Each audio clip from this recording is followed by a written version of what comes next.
Well, since the very beginning of the nuclear crisis in Japan, parallels have been drawn with the Chernobyl disaster. On Tuesday, the world will mark the 25th anniversary of the worst nuclear accident in history. Well, we now cross live to Alexei Yershevsky, the Ukrainian capital, who's seen for himself the legacy of the disaster in the exclusion zone. Well, Alexei, it may be a quarter of a century ago, but the event still holds lots of painful memories for the people involved. Tell us more. Certainly, this still remains the world's biggest man-made nuclear disaster, and it happened because of a failed experiment when the employees at the Chernobyl nuclear power station tried to bring the reactor to a temporary stop, and the experiment failed and resulted in an explosion.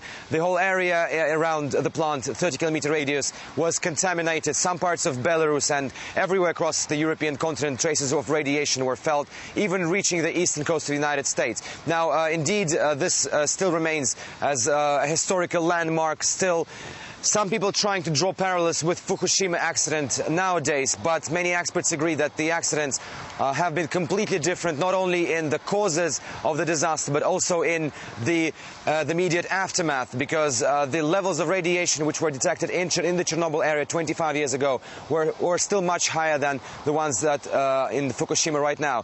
This incident in Chernobyl back then and the one unraveling in Japan nowadays caused a massive debate in the world society concerning the safety of the nuclear energy.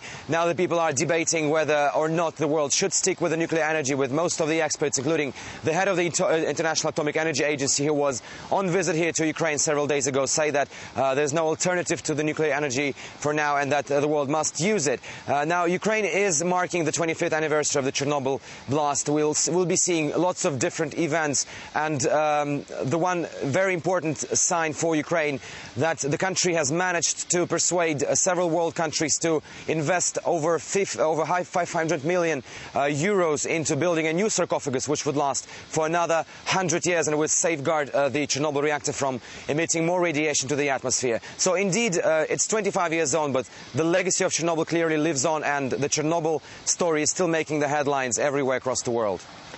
Well, the cities abandoned after the catastrophe are often called ghost towns, and you've been to the Chernobyl exclusion zone. Give us a sense of what it's actually like to be there, or what thoughts pass through your mind.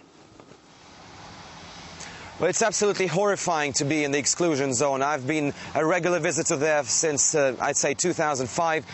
Moreover, recently we went there for a week to film a fresh documentary, which Artie's viewers would be able to see on Monday. And walking through these dead, empty streets always gives me a creepy feeling, despite that I've been there more than a dozen times. The area is completely deserted, and just thinking that this was once a communist paradise, a role model city for those who were living and working at the Chernobyl nuclear power station, now it's completely deserted and lifeless. This feeling is, of course, very frightful and horrifying.